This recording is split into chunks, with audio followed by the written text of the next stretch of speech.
Ah! I fucking love that guy. That's why we love Justin Gaethje. He's the most violent man in the history of our sport, maybe. Oh, Justin the highlight. Hey, Justin the highlight. Paddy's walkout was legend fucking dairy. Off, wave your hand. Listen, can you please explain to me what the fuck happened to Derek Lewis there? My brother Salsa boy.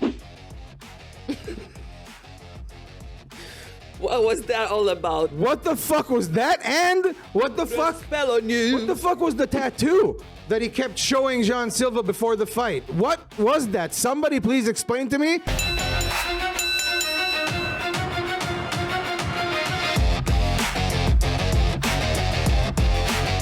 Ladies and gentlemen, welcome to Round 1, your favorite combat sport podcast, featuring Yaniv Kaminski. Hello! And Olga, Big Bad Rubin. Dear Lord, the first UFC card in the Paramount era is behind us. We are both underslept, underfed, caffeinated, whatever. But we're here. We're pulling through because we got to talk, and we got a lot to talk about. Nothing but talks UFC here. 324. Let's start with, oh, Justin the highlight. Hey, Justin the highlight. Paddy's walkout was legend fucking dairy. Okay? Absolutely. That was crazy. Like the amount Absolutely. of people with the wigs and like, off, wave your hand. Bum, bum, bum, bum, bum, bum, bum, bum. Listen, That was genius. it's a show. It's a show. It's an absolute extravaganza. He's a superstar. You know, He's a superstar. If anybody had any doubt why they put him in that spot, you realized it when you see that walkout. Selling the tickets. It's By the absolute. way, also the one buying the tickets. 250 of them, Yeah. $150,000 worth of tickets for some scouses to come over. Yeah. Absolutely insane. But you know, we The talked. main event We was talked about it. We talked about it a lot. We saw this coming, and I hate to say, there's levels to this game. I mean, and you know what's craziest to me?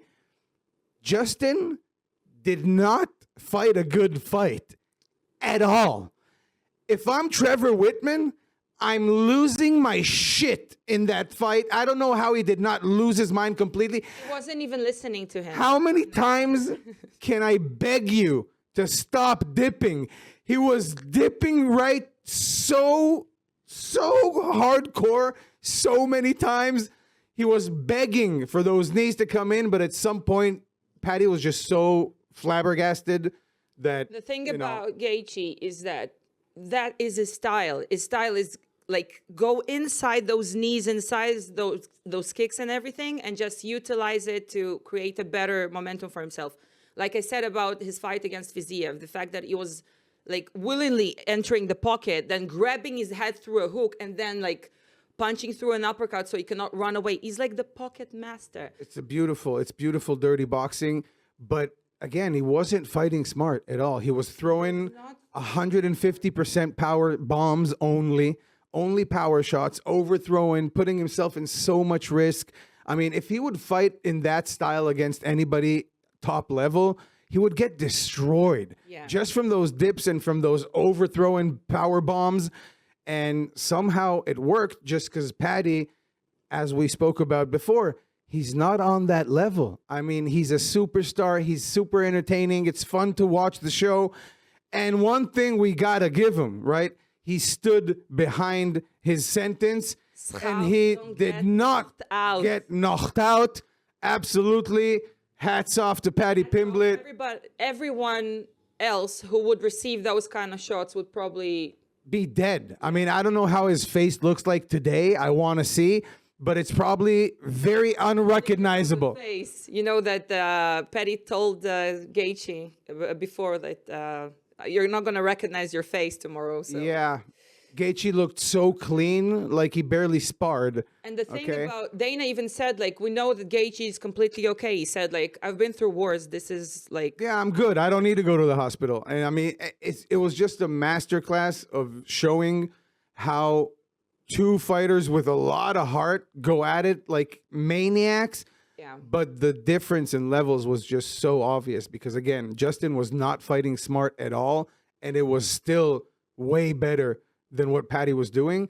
And when it comes to the grappling, that's where I was most impressed because everybody kept talking about how Patty is such a freaking elite grappler. Bro, snap down city with those headlocks.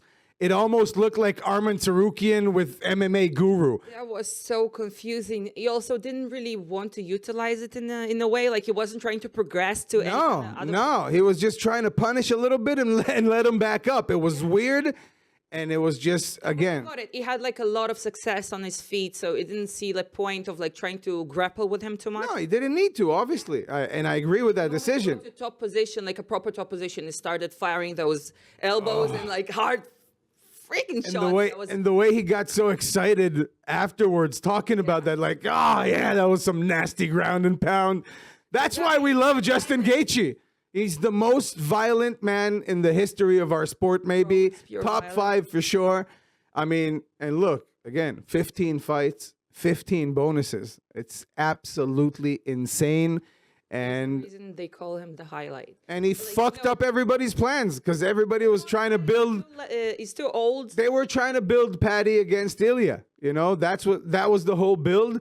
And now Justin Gaethje comes in and messes up the whole plan. And now we're probably going to see Justin Gaethje against Ilya at the White House.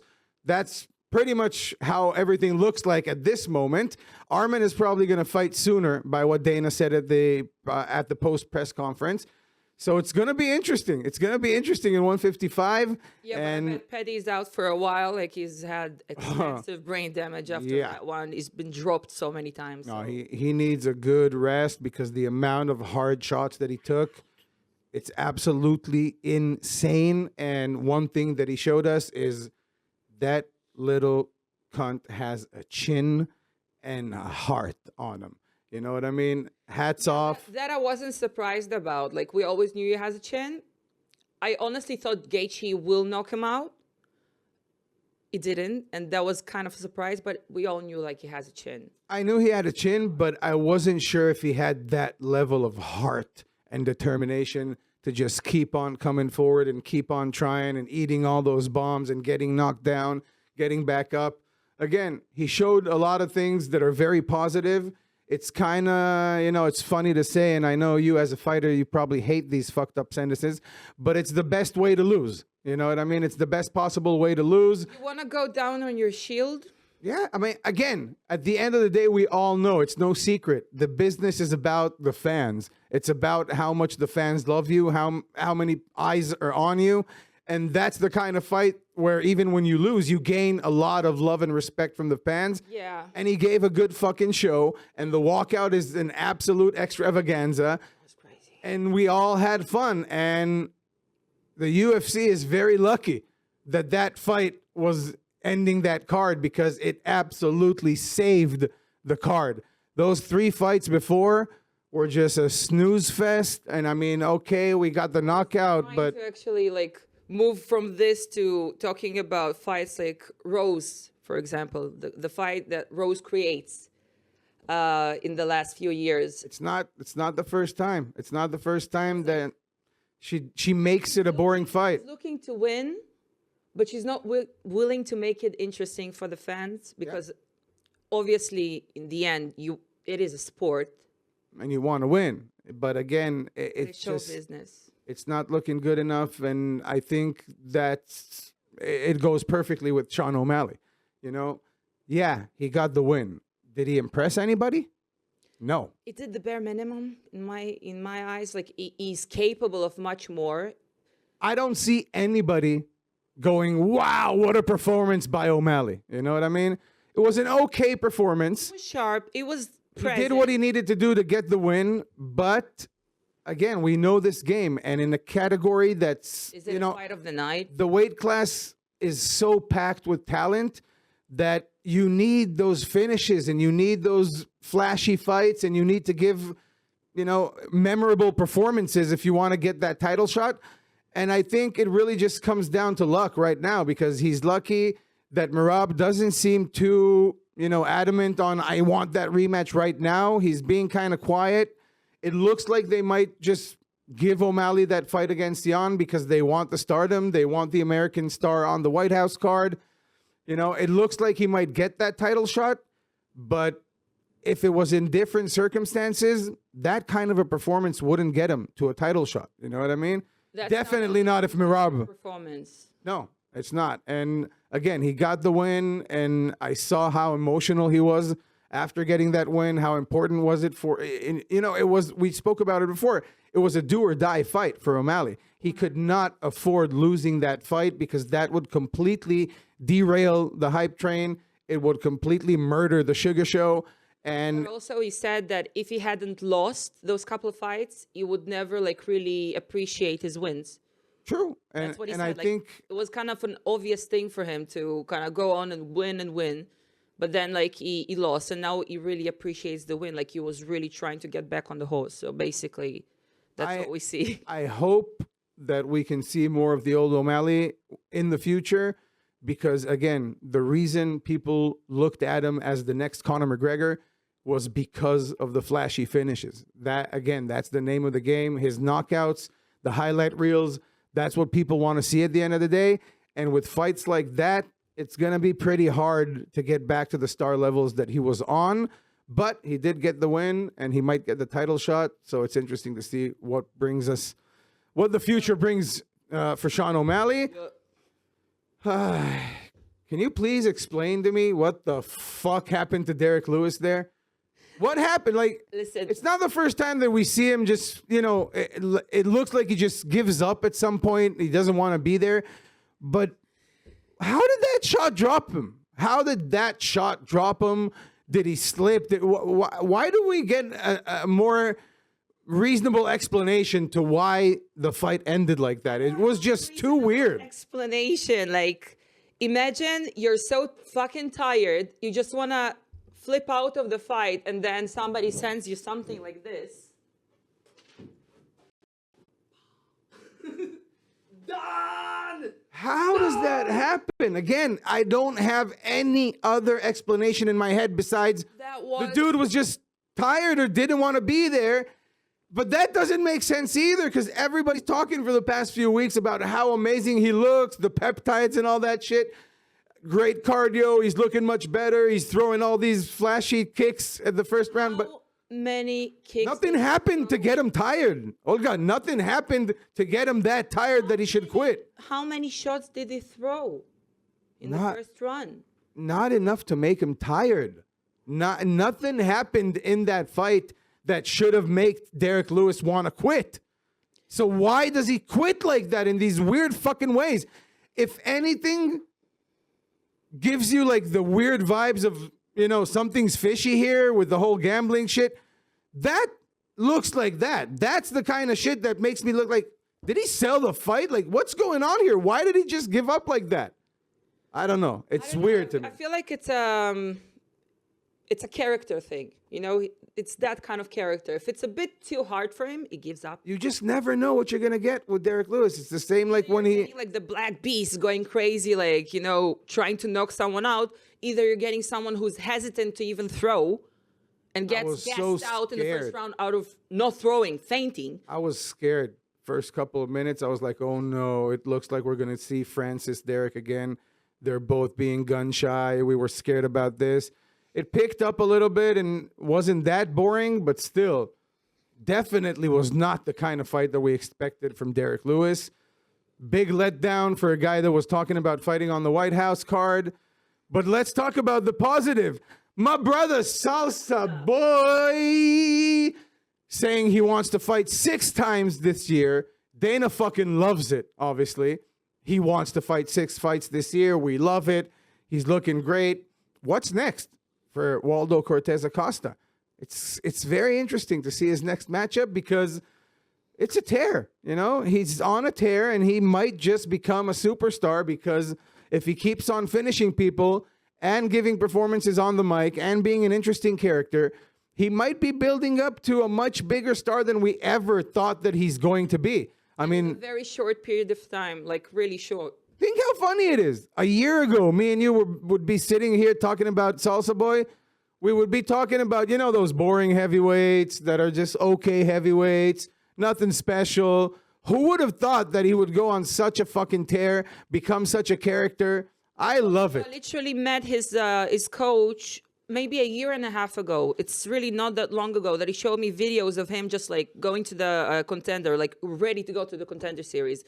And right now he's smashing through all the heavyweights that he's seeing in a very short period of time. That's crazy. Yeah, well, I love the Salsa Boy hype train. I'm on it full power. And we're probably going to see him soon because this motherfucker wants to fight 6 times this year. And I'm all in for it. We're all in for it. So let's see what's next for Waldo Cortez Acosta.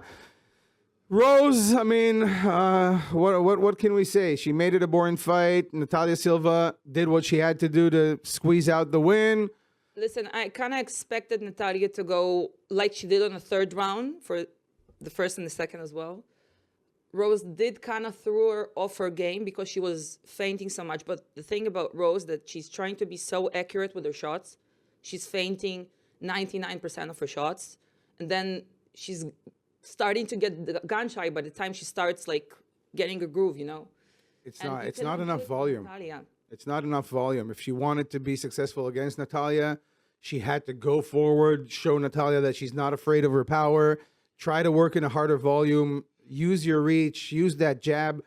She wasn't doing enough. She was just not doing enough. And Silva's probably going to get the title shot unless they do something crazy with Valentina.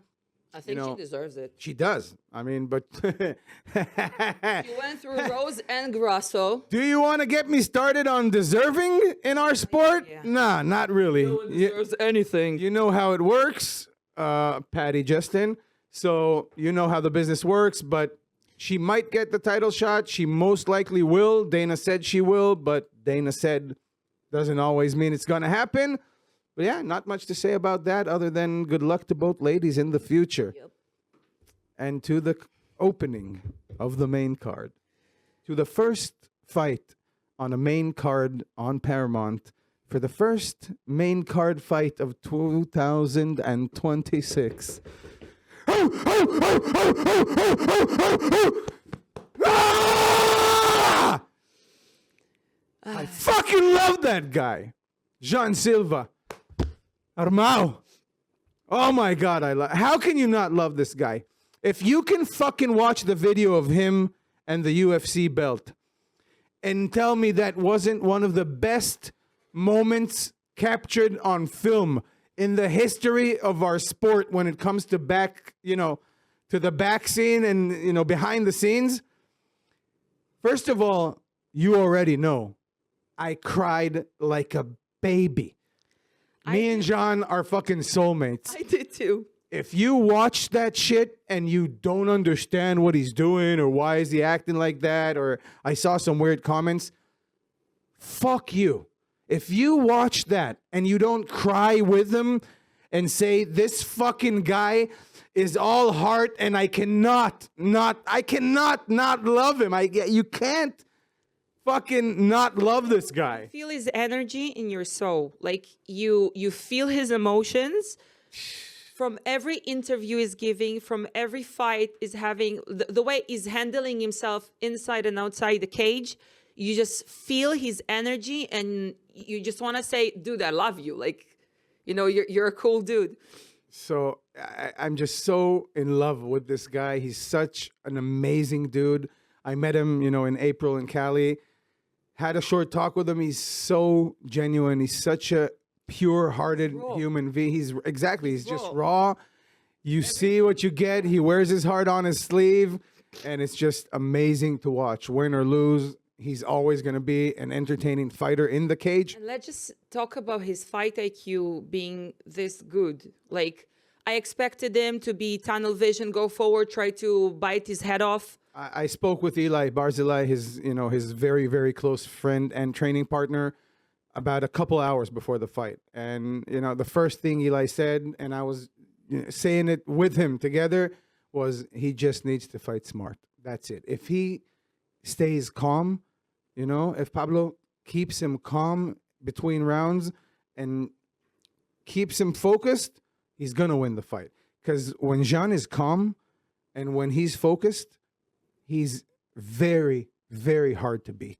He can beat anybody on any given day if he stays in there and doesn't lose his composure. And there were moments there where he was about to lose it a little bit, but he gained back composure, and I was so freaking proud and happy to see that. And that's why he won the fight, because Arnold Allen is a very underrated fighter. The most underrated. And he gave a really good fight, and it's not an easy guy to beat. And Jean was they gave very an amazing smart. fight, both of them. Absolutely, a great opening for the that card. Jean got diagnosed with autism Yeah, very lately, and it kind of shows, it kind of explains all the raw emotions and the way he handles himself. And I can definitely relate. And the fact that he knows now what's up with him, and the fact that he can calm himself during the situations where he understands that he's out of control and there is a reason behind it, and how to calm yourself during those situations, he's becoming the most well-rounded, explosive, but very dangerously calculated fighter. And that is Gian we didn't see before. I'm dying to see him fight again already. I'm dying to see who they're going to match him up with. But I'm so happy he got back to the winning column. You want to avenge Diego. Oh, yeah. We're going to see that fight at some point. At some point, yeah. You already know we need that fight. We need another one of those because it was freaking amazing. It was amazing, but I think that fight he did lose his composure. Of course he did. That's why he lost. Again, he just lost it. He went too hard into the fire, went crazy with all those spins, and just got handed because Diego did exactly what we were just talking about. He stayed composed. He took a breath, analyzed the situation, stayed smart for a second, threw that spinning elbow, and ended the fight. And again, we're going to see that fight at some point. I want to see that fight at some point, especially if Diego loses, this weekend. Then it becomes a very, very high possibility that we see that rematch next because they're fighting weekend after weekend. We'll get to UFC 320. We'll get to UFC 325 in a short period of time here. But we still have more to talk about besides the main card. Yes. And talking about Arnold Allen, I mean, what was that all about? what the fuck was that? And what the fuck? Spell on you. What the fuck was the tattoo that he kept showing Jean Silva before the fight? What was that? Somebody please explain to me. I'm sure we're going to hear Helwani talk to somebody about it, and we're going to hear. It's giving Uncle Creepy vibes, but okay. Are we going to talk about the cat? He brought a cat to the fight week. Arnold Allen is just, And again. then, a guy asked him about his cat, and he started to rant about how you know nothing about cats, and you should know your cats. They're always female, though, that kind of breed. Oh my God. And then you see the autism. Yep. I mean, But- it's just so different. To dog, you must bring a cat. Insane. It was such a fun fight week with these two that I absolutely enjoyed all the build-up. Bark if you're gay comment. Oh my God, dude. Arnold Allen, again, underrated in the cage and outside of the cage. Shout out to the guy. He's funny as hell. Follow Oh my God, his social, gold. Arnold Allen is a comedian, and I absolutely love the guy. Well, other than the main card, we had a few very interesting things going on in the prelims, and we also had some interesting stuff going on around the whole first time. First of all, Dominic Cruz, the Dominator, getting inducted into the Hall of Fame. Very, very well deserved. Finally. If you guys been watching for a minute, like us old dudes here, I mean, this guy is one of the, building stones of the lighter categories. So unique. His style is so unique to this sport that there is no one like him. There is no one else like him. Insane. The injuries that he had to go through in his career. All of his ups and downs as his career. The work that he's been doing since, too, on the mic. Yeah. Absolutely pleasure to listen to Dom. He's an MMA genius, guys. Yeah. is interesting to watch inside and outside the cage. So Was one of the best in the business when it comes to, his fighting skills. And now he's becoming more and more one of the best in the business on the mic. And shout out to his podcast. Bro, amazing. The first episode with Uriah was just fascinating every single moment. And then Dom opened up there about a lot of things about his childhood that I never knew about, and that I wish he would be more sincere about before, because I think people would be so much more into him and people would love him much more if they would know all that stuff. He was always very, very closed. He was always very tough, very private. And I think the fan base would be much, much bigger if he would open up earlier in his career. But again, shout out, huge respect to Dom. And good luck with the podcast. I've been loving every minute of it. Other than that, weird shit going on. Mark Smith. When's the last time that we've seen a ref getting injured and being carried out?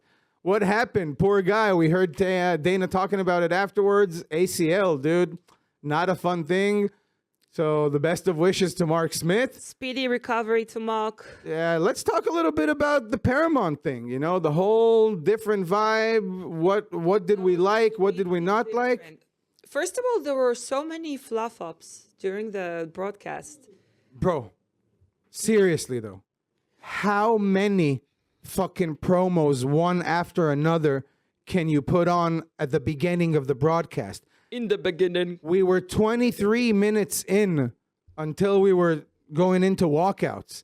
That's too much. And then after that has ended, Ty Miller starts going to the cage, and then you see Megan O'Leary like this, talking while there is zero sound, and then it goes off to the broadcast, and yeah, thank you, Megan. You've said a lot of important things. Yeah, listen, it's kind of we can expect first time with a new company. Bruce, first of all, if you guys didn't notice, the one most special thing was Bruce Buffer gave the It's Time at the beginning of the card, which he never did before. That was cool. The whole thing where they put the big square screen and then it dropped down and Bruce is in the middle. Nice touch. Nice show. Cool. People are complaining about too many, commercials and stuff like that. I mean, if you didn't understand that this is coming, then you don't understand business.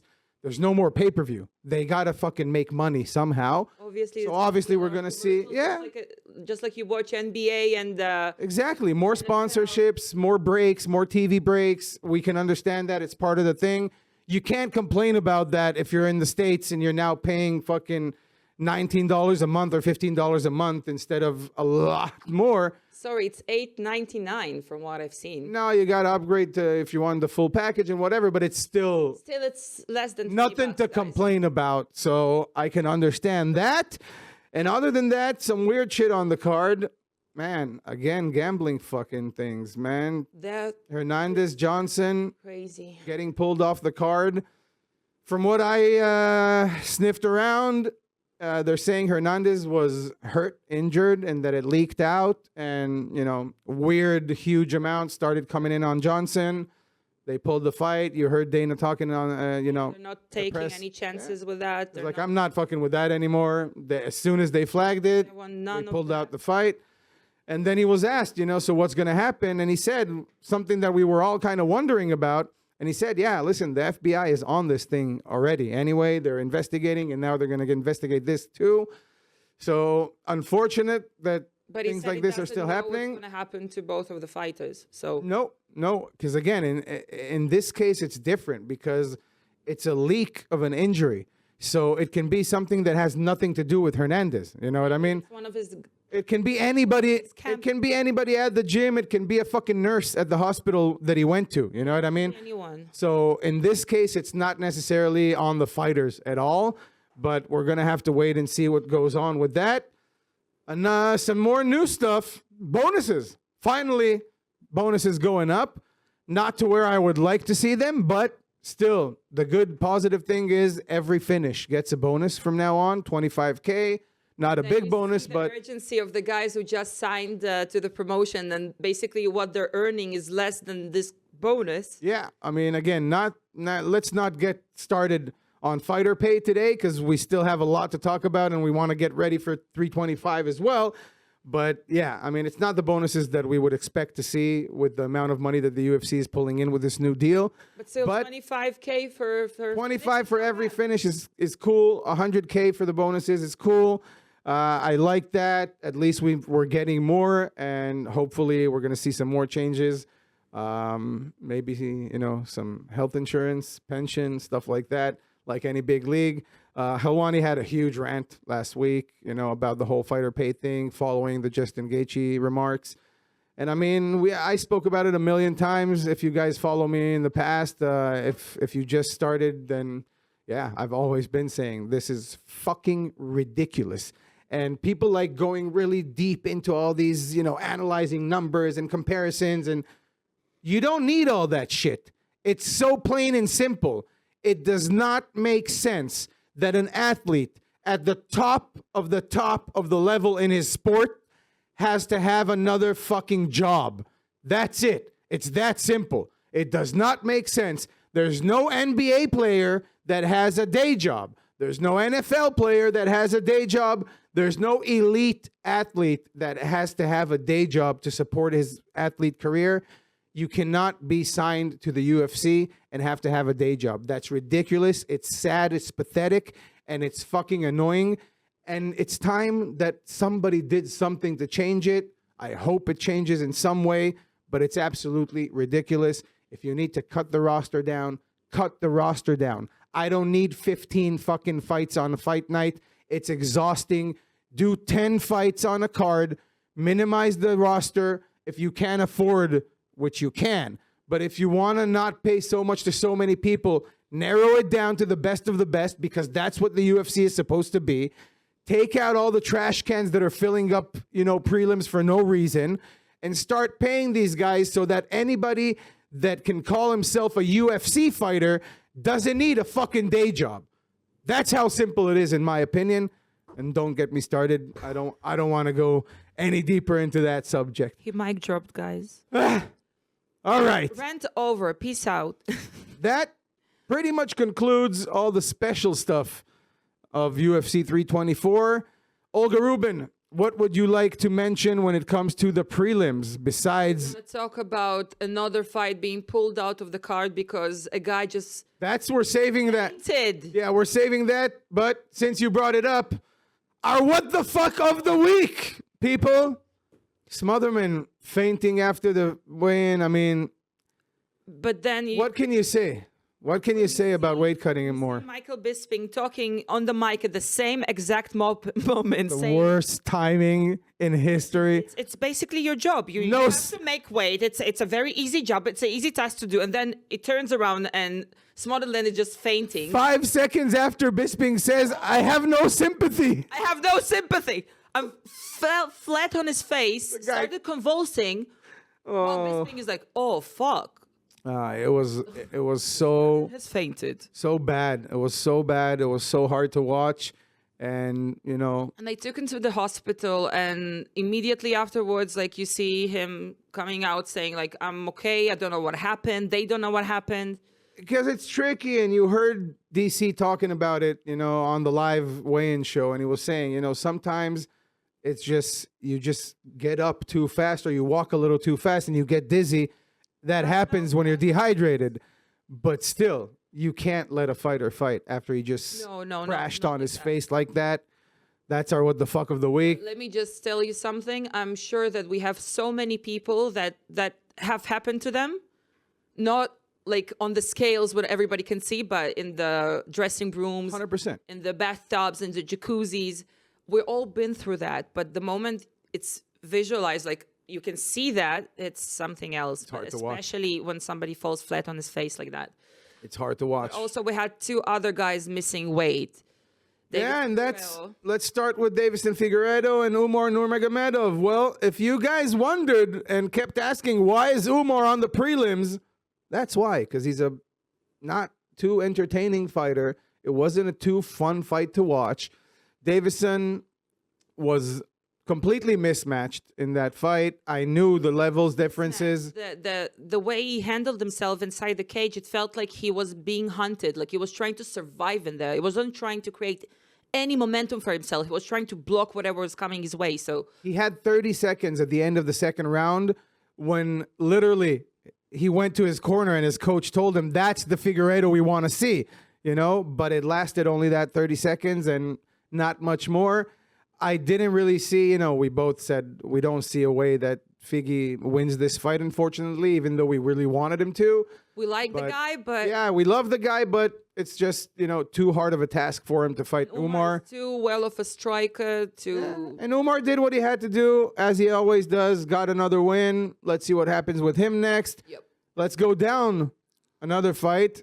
Ateba Gutier got exposed, homie. Got exposed. He showed that under, a little bit of pressure from a striker that's not too afraid from him and can weather that first storm, he just looked worse and worse the more that the fight progressed. He lost his pace after maybe 2.5 minutes of the first round. First round, it was still looking okay, but then you saw second round, it was like starting to declining.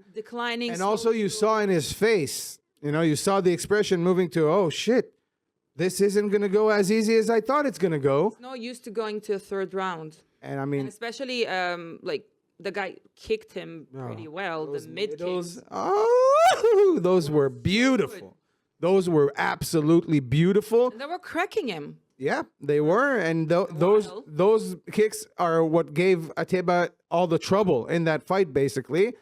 But, Pulaev was very like continuous with his striking. It was like one shot here, one shot there, and then you have Ateba who's like very explosive. It jumps to like a very fast, explosion. Yeah, and then turns down the heat. I think again. with against somebody with more knockout power than Andre, I think Ateba is going to have a really, really difficult time from what we saw, because the only reason he still had the ability to control that fight was because Andre was very fearful of going into the pocket exchanges and to going into the exchanges in general, because he knew how much power, Very long. and he saw that he doesn't necessarily have the power to knock Gutier out.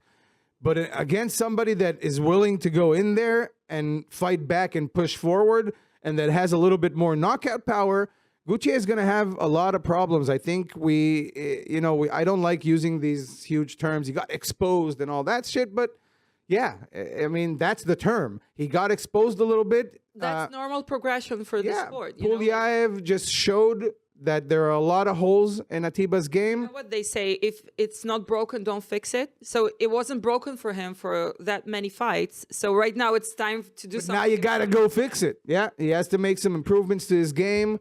And it's interesting to see. We saw Peyton Talbot. It's a perfect example of how somebody got humbled, worked hard, and came back looking amazing. Let's see if it happens with Gutier, because before this fight, we were all looking at him going like, holy shit, this mini Francis is looking insane. He's huge for the category. It hits like a truck. Yeah, he's just dangerous. He's a dangerous dude. And again, interesting to see his next matchup. Nikita Krylov and Modestas Bukauskas, kind of exactly what we expected to see from that fight. Not much to say about it. Krylov looked good, got the win. Was very, very gun-shy. I think if he would go forward much more and put on some more volume, I think he could find the finish and, have a much more successful fight. But he did give Modestas his respect. Modestas was coming in on a tear. He fought smart. He didn't really, open full throttle, but it was still enough to get the win. And then before that, we got a big surprise. Alex Perez, after looking fucking horrible on the scale, missing weight, comes in and beats the brakes out of Charles Johnson. We were texting, you were telling me ref did him a favor, and I was like 100% he did him a favor, because he got rocked so many times in a minute. In a very bad way. Like the first time he got rocked, you could saw see his eyes go back, and by the time he snapped back and he continued, he got more and more damage. By the time like the ref stopped it, it was like Thank you, man. Yeah, To don't save the guy's head.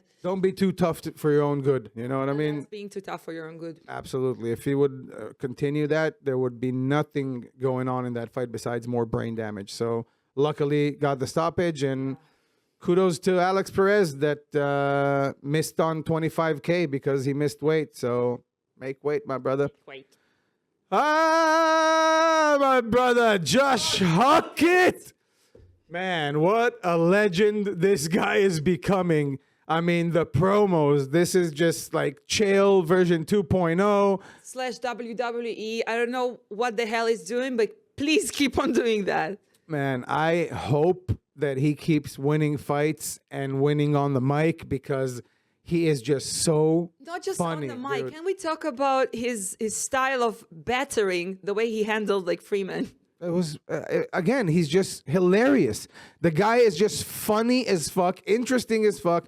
It's just fun. Sexual harassment in the cage. Absolutely, and I love it. I love every I second. loved it. He started like spanking his butt. And then afterwards, after knocking him down, and by the time he got up, he basically flipped the bird Amazing. and walked away. And by the time the ref stopped, and he was like knockout by a flip. What a character Hockett is becoming. Love the guy. Can't wait to see him again. We want to see him fight. Welcome to the Hockett Show, baby. Welcome to the Hock Tour. All right, Adam Fugit and Ty Miller. Ty Miller doing a great job on opening the card with that knockout. Again, brutal. Great. Brutal. Cracked him a few good times before it ended. He looked crisp. His Very crisp. hands very sharp. Great way to open up the 2026. And that, ladies and gentlemen, is a wrap. 324 behind us. So what do we do now?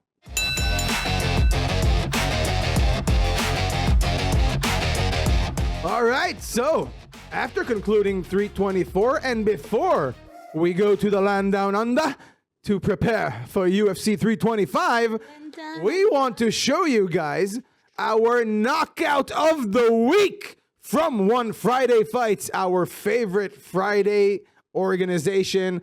If you guys don't watch this, please, eyes on the screen. War upon Solin. Oh, what a fight. And boof! Headshot dead.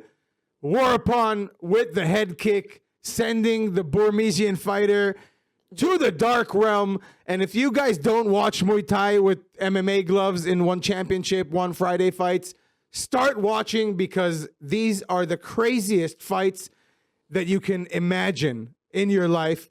And what we see here is insane because if you don't know fighters from Myanmar, these Burmesian fighters are absolutely impossible to drop.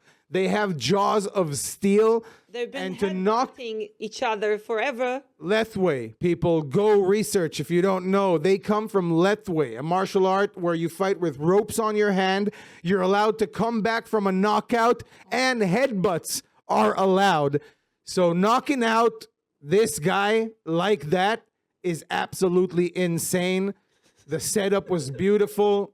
And I mean, wow. So my kid basically has a game on his phone that's called Melon Playground.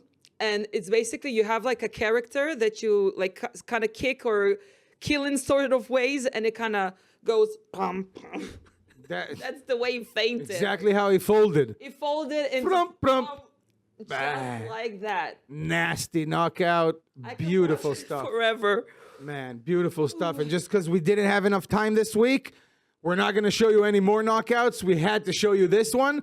We promise next week some more knockouts of the week. And in the future, we will be showing you some more knockouts from more organizations. So keep tight and stay tuned for some more KOs every week. Our time is getting short, so we got to go forward to 325. But before that, let's give a little bit, because that's all it really deserves, a little bit about Zuffa boxing debut. Can I say anything more than wah, wah, wah, wah? Nobody was interested in it. Nobody was interested in it before. Wasn't Nobody promoted it. promoted. Nobody obviously is interested in it afterwards. Callum Walsh got the decision win after getting dropped.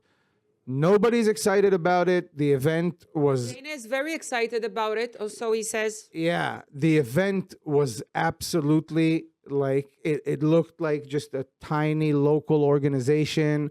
Nothing special, nothing, nothing to get excited about. And that's already after all the confusion with, yes, we are going to do unification. We're not going to respect those belts. We will respect those belts. It's just so confusing to me what the heck is going on with Zuffa Boxing. And it's really surprising because these guys know what they're doing. And to be so weird about this, I don't know why they're doing it. "Played? Why didn't you just wait? Why didn't you just wait with this until you figured it out and launch it the right way? Because what it seems like right now is just like, okay, we had no choice. It looks like they were forced to launch now, and they just, all right, here's what we can do for now, and we'll make it better later. Not my way of doing business, Don't bring us a product that is still unpolished. Don't launch when you still... Makes sense because it didn't do the same with Power Slap. They don't do it with anything. I mean, even with UFC BJJ, they tried to do it much, much better and bigger than what they did here.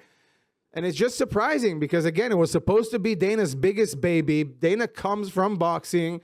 We were expecting big things from been this. talking about it for a while, but then he stopped promoting it entirely. What did he say about the event? 3 weeks before the event? 2 weeks before the event? Very surprising and very disappointing. We can only hope to see something more interesting in the future from Zuffa Boxing. But let us begin and get ready with some bets predictions for UFC 325. Going back to the land down under, Sydney, Australia. And we have some fights for you. All right, on the early prelims, Can Oatley against Yi Jia to open up the card. Afterwards, we're going with Jonathan McAuliffe against Oban Elliott. Oban Elliott, very talked about fighter, very big in Europe. A lot of people are hoping he gets a big win here so he can start building back up. And then we go up to the regular prelims with Jacob Malkoon against Torrey Finney. We got Cody Brundage and Cam Rouston. And then closing the prelims, we got Junior Tafa looking for a win at home against Billy Elikana. Nothing too crazy on the prelims. In an episode where we had more time, we would probably go a little bit into some of these matchups, but today we don't have that time. So we will be for you. Going straight to the main card. I love this first fight. If you didn't see this guy yet, then I don't know what you're watching. Quillen Skullkilled, Smell killed, a small kid killed. The amount of times that we got his name wrong between me and Olga is probably a record breaking. And the funniest thing is, it's not such a difficult name. No, it's not at all. There's no reason. Sal killed. There's no reason for both of our minds to have trouble with this name, and yet somehow we get it wrong all the time. But Salkilled is an absolute monster, breakout of the year in both of our opinions. Yes, Both of our opinions. A lot of gibberish today. That's good. Both of our opinions, breakout of the year. Last year, looking amazing, getting the knockouts. Very, very unorthodox, very fun to watch. Hoping he's going to get another big knockout at home against another Aussie, Jamie Malarkey. Aussie against Aussie, not something we see a lot, especially not on a card in Sydney. Oh, yeah, they don't like it. I love the matchup. We like the matchup, but... Very interesting fight. It's one of those fights where, not really any chance that it's going to be a boring fight. It's going to be a good fight. Both of these guys like to scrap. Both of these guys have heart. Looking for a finish as well. And it's a step up for Selkald. See? I'm never going to say his name right. it's a big opportunity for Saul Kild to step up, get a win on a big name, you know, relatively to what he's been fighting so far. And talking about opportunities to get back on track, I'm not going to talk too much about this fight, but, you know, for personal reasons, I'm only going to wish a lot of luck to Bam Bam, Tai Tuivasa. He needs this win. You know, he needs this win more than anything. He has a matchup that is winnable with Taliesin Teixeira, and it's going to be a fucking disaster if he loses at home. You know, 6 losses in a row is something that, you know, is very, very, very difficult to deal with. Yeah. He's been working hard for a long time trying to get his comeback. Wishing him the best. Hope he can get it done at home. He really needs that shoey to get back, you know, to where he wants to be. Yeah, it's do or die. Do or die for him. And then for Teixeira, he got a huge opportunity here because beating Tuivasa in Sydney can really skyrocket the guy and put him on the map. Only has 1 loss in his career. So still, maybe we're going to see more from Teixeira.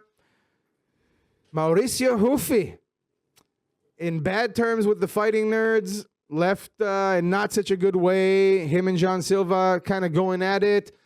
Switched teams, been in Australia for a while, and a very interesting matchup against Fiziev. What do you see going down in that fight? That's an interesting one.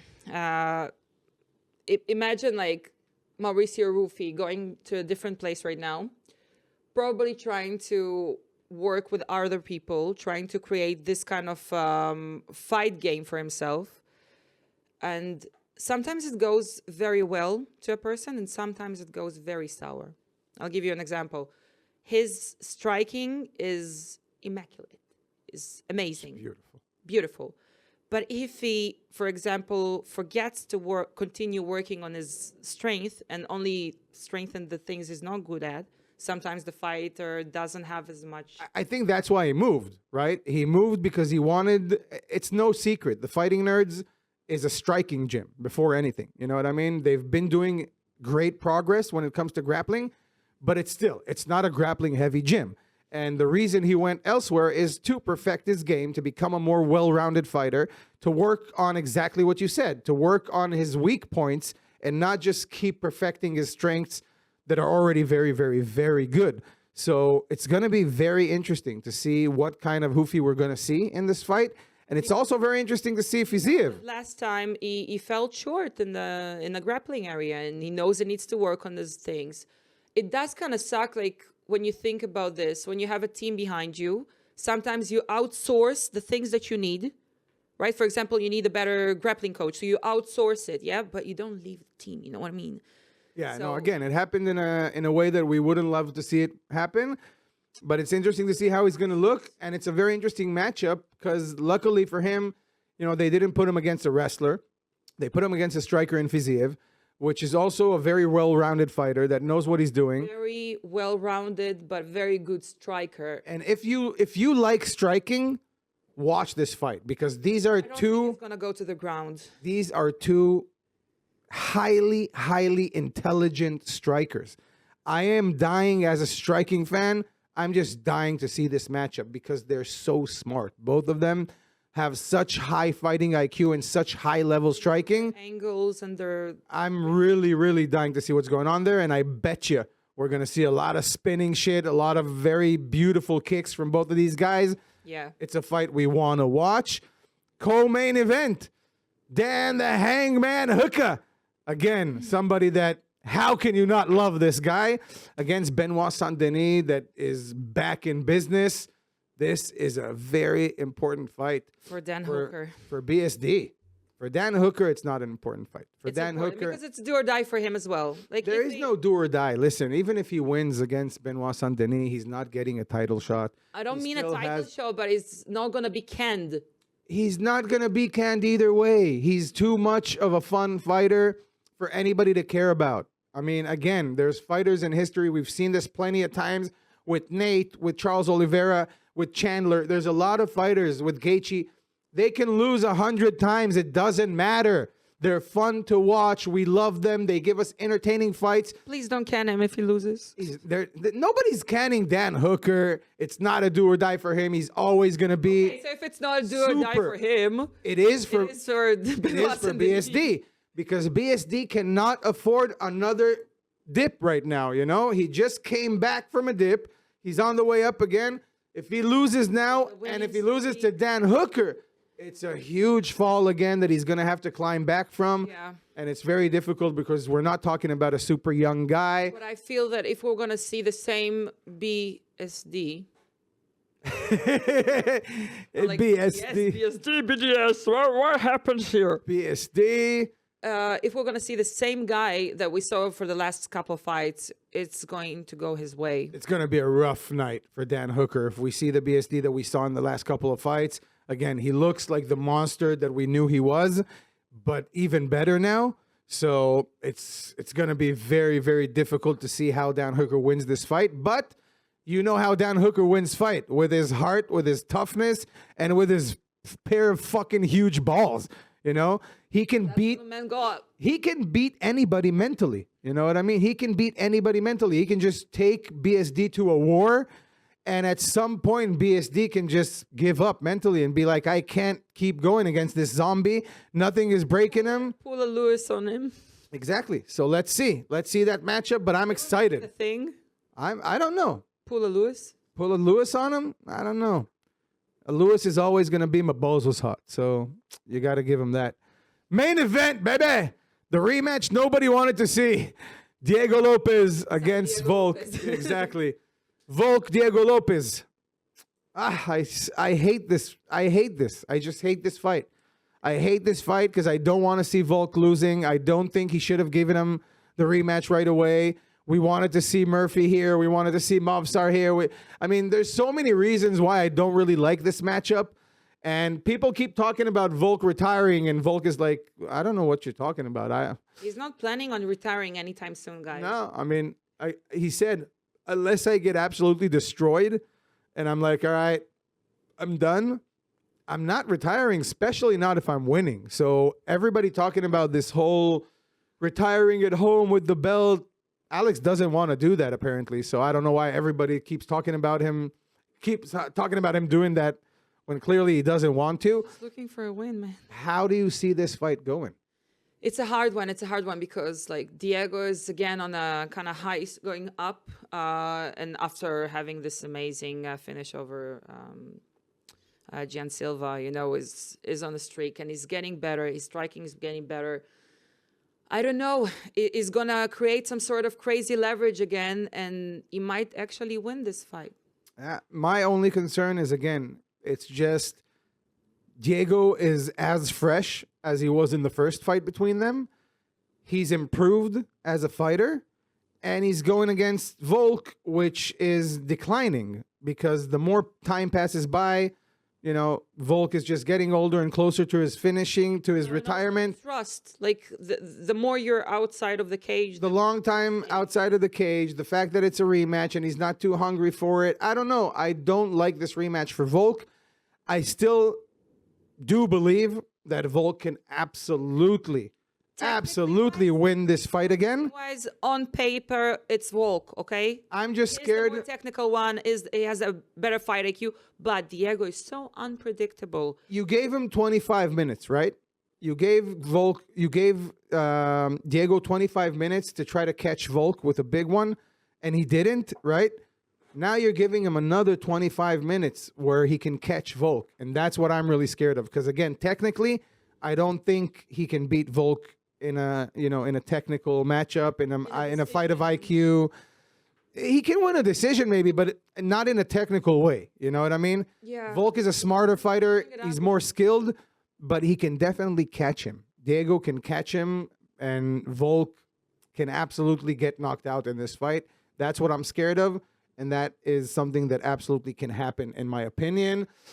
And that's pretty much it for us today. So before we say goodbye, let's give you guys our parlay of the week. We will both be choosing. This is going to change in the future, but we're going to start our betting segment of the week with one parlay from me, one parlay from Olga. We're each going to choose 3 fights from the card to parlay. What are your choices? You want me to go first, or you want to go first? You can go first. All right. My parlay for UFC 325 is... it hurts, man. It hurts to bet because you got to go with the bets and not with the heart. I'm going with Salkilled. I see him absolutely winning this fight. With Salkilled, I'm going with Hoofy, getting back on the winning column and, looking very impressive against Fiziev. And I am going to combine that with, unfortunately, BSD, Benoit Saint-Denis, which I think is going to be too much for Dan Hooker. That is Kaminski's parlay. And Olga's parlay is, I am with you on Salkilled. 100% Absolutely. with you. I am against you with choosing Rafael Fiziev to win the fight. Ooh. Yep. And also, I will go with Diego Lopez taking the belt. Ooh, You guys weren't even waiting to come at me for the end of the show. You started talking shit about the things that I say before. So remember, I called it. Listen, I know your predictions. You're usually very spot on. On this one, I think I am going to be the victorious one next weekend. We So shall let's wait see. and see. We shall see. We shall wait and see. And until then, from our offices here, Round 1 Studios, thank you to everybody, the dozens of people in production that you don't see in frame, for doing the absolutely amazing job that you guys are doing. Thank you to the Commander-in-Chief, our number one, the one and only on the ones and twos, Mr. Johnny Federbush. Thank you to Big Bad Olga motherfucking Rubin. I am Yaniv Kaminski, and we will see you next week on Round 1. Peace. Bye.